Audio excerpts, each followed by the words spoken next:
Imagine a root vegetable so valuable that a Roman emperor accepted it as currency. 3 times sweeter than a carrot, 4 times the vitamin C.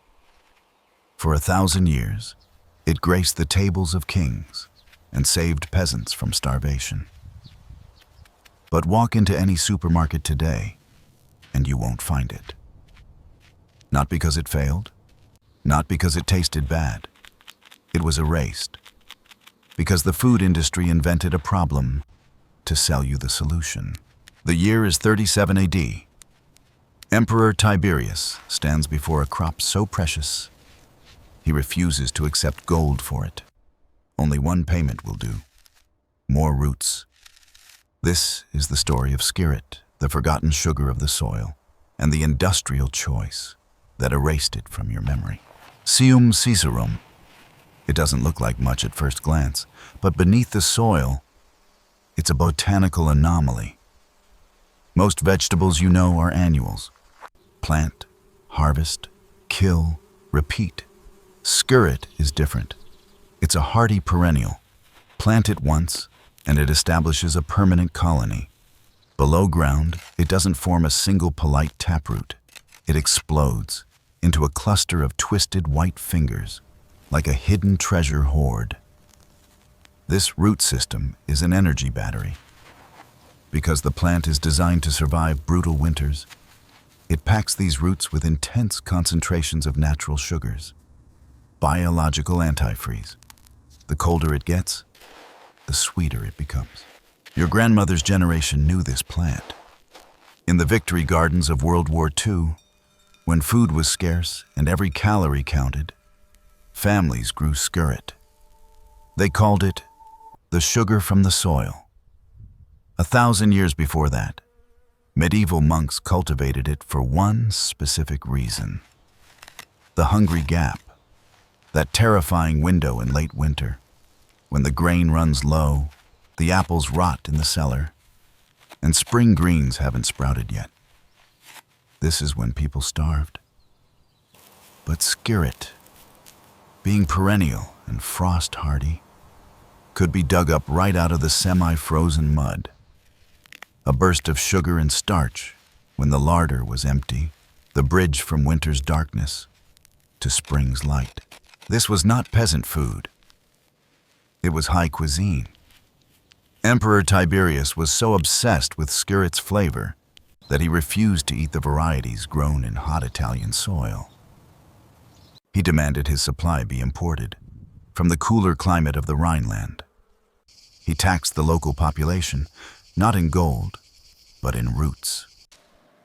For centuries after Rome fell, Skirret held its ground.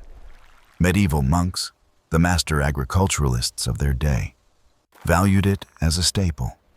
It was boiled, stewed, and most famously, battered and fried into sweet fritters from royal tables to peasant gardens for 1,000 years. This was Europe's sweetest root. So how did a plant with such a royal pedigree vanish so completely? The downfall didn't come from disease. It came from a shift in human psychology. In the 1600s, Dutch breeders began refining a new vegetable, the orange carrot. But they didn't just breed for color. They bred for geometry. Straight, smooth, uniform. A single cone that could be pulled in one motion and wiped clean with a single cloth. The perfect unit of commerce. Skirret stood no chance. Its twisted white fingers looked messy, primitive. The carrot was the soldier of the Industrial Revolution, uniform, obedient. Skirret was the wild poet, complex, impossible to standardize. So the system fired it. Quick question: what climate zone do you live in? Drop it in the comments, and I'll share tips for growing this in your garden. Now let's look at the numbers. The modern carrot, the one you've been told is healthy, is mostly water. 88% water, about 10% dry matter. Skirret, up to 18% dry matter, For every bite, nearly double the actual sustenance. Sugar content?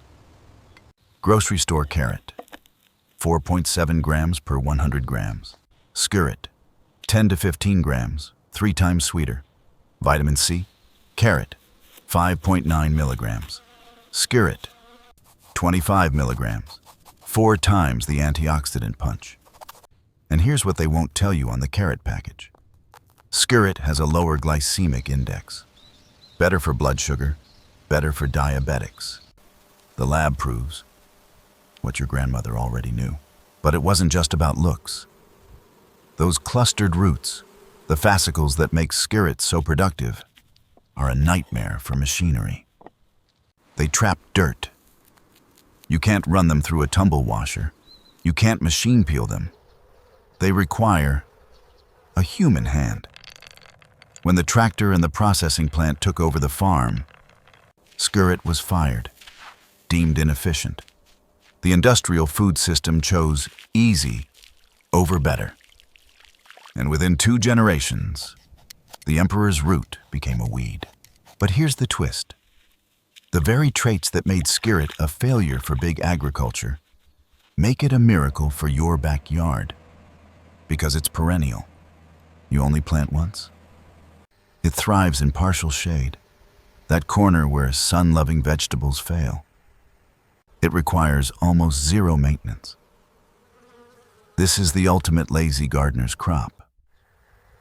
What industry rejected, nature designed for you. Have you ever heard of this root before today? If this is new to you, share it with someone who loves gardening. They deserve to know what was hidden from them. So how do you actually grow this? Here's your 7-day starter plan. First, source your plants. Skirret is grown from crowns, not seeds. Check specialty nurseries, permaculture suppliers, or online rare plant sellers. Prepare your spot. Skirret tolerates partial shade. Rich, moist soil is ideal. If you have that awkward corner where tomatoes won't grow, that's perfect. Plant the crowns about 2 inches deep. Mulch well. Water once. Then, wait.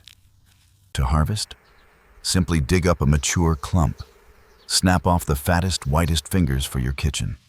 And here's the magic. Put the crown back in the hole. It will regrow. You're not depleting your stock. You're managing a living colony, an infinite food hack. A few notes before you start. Older roots may have a thin, woody core. Simply cook until soft, or slip it out after roasting. Harvest after the first frost. The cold converts starches to sugars, making it even sweeter. Zones 5 through 9 are ideal, but it's surprisingly adaptable. Start small. 1 clump. See how it grows. Then expand. Growing Skirret today is an act of botanical rebellion, a rejection of supermarket aesthetics, a reclaiming of flavor. The industry deemed inconvenient. The archive closes. But your garden is just beginning. If you're ready to uncover more forgotten crops, subscribe to the Green Archive. We have more lost chapters to open. See you in the garden.